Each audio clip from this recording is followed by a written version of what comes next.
Hi everyone, welcome to the section on NumPy, a numerical Python. So what is numerical Python library? Is one of the very important high performance linear algebra and a matrix manipulation related library which is written in a Python programming language. And another one very important thing about this NumPy library is that major data science related library also written on the top of this NumPy library. So NumPy library is mainly used to represent one-dimensional, two-dimensional or a multi-dimensional data and do the kind of matrix manipulation on the top of it. So as this course is all about pandas or data analysis library, but I thought that you should have a basic idea about and basic understanding about how that NumPy library works. So in this section we are going to cover and getting started with this numerical Python library in a two different videos. Like in a first video we'll cover up with how to create arrays, or either it will be a 1D array or a 2D array or a multi-dimensional array, and we will see what are the attributes and methods we can apply on the top of those array, which is nothing but the n-dimensional NumPy array. And in the next video we'll see how to select particular element, what is the indexing, and what are the operations you can perform on the top of this n-dimensional array. Now earlier in a very first or second section only we have done the installation, so you might have installed this NumPy library with the help of this pip install NumPy, or you can use this conda install NumPy. You can just simply import NumPy as an np to verify that NumPy library has been completely installed on your machine or not. Okay. So NumPy library has been successfully loaded. That means NumPy library already installed on my machine. So let's start with creating a NumPy array. Every single function now we can address on inside this NumPy library with the help of name np. So np dot, there is a one functions like an array. Now if you see the documentation, you can see we can pass here an object. An object can be of type like a list, you can pass it here. So list is we have already learned that it is like a one-dimensional array. So before creating any array, let's create one list. List is like a, let's say 2, 5, 7 and 8, let's say. And now this LST we are going to pass this np.array function. So you can see it has written as the brand new np array. I would say just the array object only, which is having a total 4 element, and 4 element has been described by our list object, which is having values like 2, 5, 7 and 8. Okay, now let's try with the two-dimensional array. So same LST, let's say our list variable we are going to use. So in a first row also we'll keep the same values, and a second row also we'll keep the same value. Our matrix will have values like a 2, 5, 7, 8. Another second row also we'll have values like a 2, 5, 7, 8. So we are going to use np.array. Okay, now we are going to use this LST two times. So first time I'll write like LST. Now one thing you should notice here, that here we have just passed one LST. Now in this case we are passing this LST two times, and that is also inside the brackets. So this is the example of a list within a list, and let's see what it will return.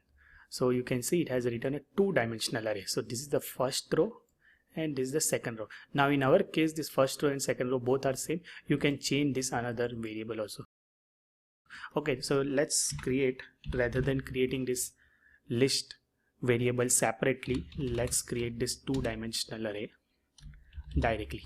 So the first list, and inside this first list we have to first pass the first row comma second row. So in the first row let's give the values like 2, 4, 5, let's say second 9. Okay, so this is the first row, this is the second row. So 2, 4, 6 came into first row, 2, 7, 9 into second row. Let's use the same one, and we'll use, rather than 2 rows and a 3 column, let's put it like a 3 rows and a 3 columns. Okay, let's say 3 -1 6 So now we have a 3 rows 3 columns matrix.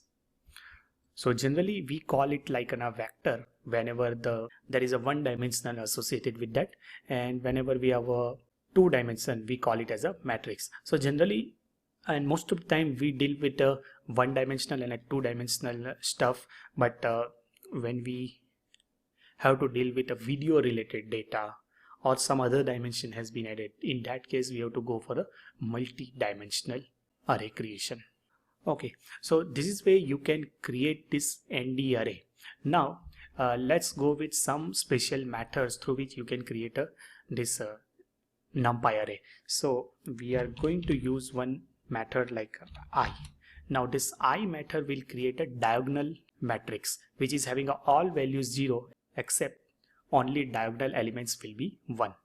So let's say I'll pass, let's say 4. So it will generate a 4 cross 4 matrix which is having just the diagonal elements 1, remaining all values are 0. Let's say if I just multiply by 10, every single value in this matrix will be multiplied by 10. So you can see only diagonal element will be affected because all other elements are anyhow 0. Let's say you want to create element which is having all values will be 0. So one thing you can do, like you can instead of multiplying by 10, you can multiply by 0. So everything will be 0. But this NumPy array will provide us one special methods to do it, like zeros, and we'll pass it like a, let's say, let me just show you the documentation, because in case of this I method, every time it will generate a square matrix only, but here it can generate a rectangular matrix also. So in this case we have to pass the dimension. So the dimension will be like a shape argument, and shape argument can be of tuples. So let's say the shape will pass it. Okay, now here we need to pass the tuples. So let's say 4 rows and a 6 column matrix we want to generate, which is having all values will be 0. So you can see we have immediately created. Same way ones matrix we want to create. So all value will be just ones only. Shape, let's say 3 rows and 5 columns. So every value will be 1, which is having a total 3 rows and a total 5 columns. Okay, if you just multiply it by, let's say 5, every value will be multiplied by 5. Okay, so simple, so easy, and we have seen the 2 ways. These are the special ways of creating some special kind of matrix, and earlier we have seen how to create this NumPy array with the help of this array method.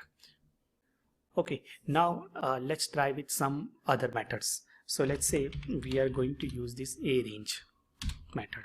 Let's see the first documentation. So arange will accept the 3 arguments like a start, stop and a step. So let's give the first argument, let's say just 10. So it will generate values from 0 to 10. 10 won't be included because and every single value will be incremented by 1. Let's try with a start and stop both now. Now instead of starting by default by 0, let's say I want to start from -5. So -5 to 10 all value will be generated, and by default this step size will be 1. So every value will be incremented by 1. Okay, now from -5 to 10 I want to increment every single value by, let's say 3. So -5 to -2, 1 to 4 to 7. Let's try with a negative increment even.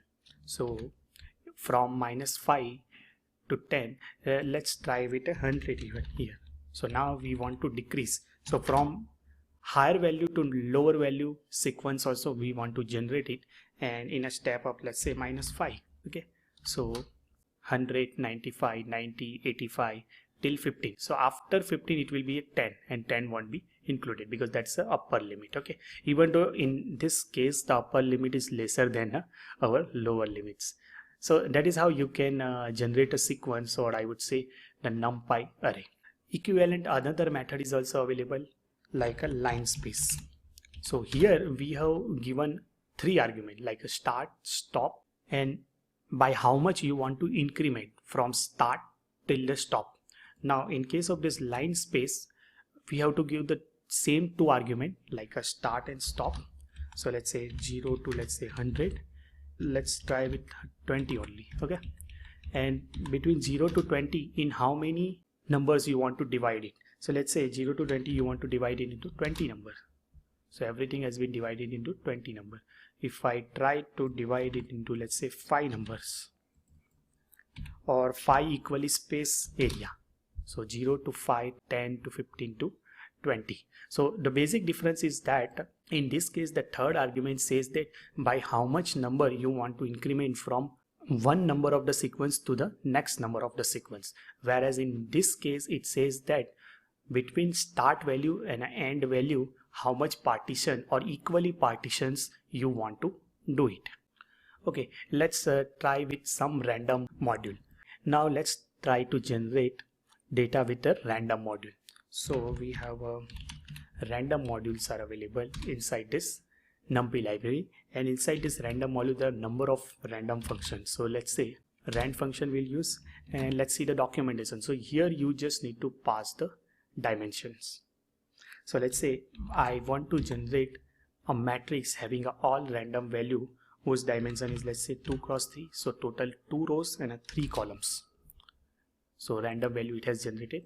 Let's say I want to generate a matrix which is having a 3 dimension, 2 rows 3 columns, and there is another dimension like a 6. So 2 rows 3 columns kind of matrix it has generated kind of 6 times, I will say. Or you can interpret like a 3 rows and a 6 column matrix it has generated 2 times. Correct? So this is a one matrix it has generated, this is another matrix it has generated, and both of these matrices are having a dimension 3 rows and a 6 column. Let's see a couple of more methods.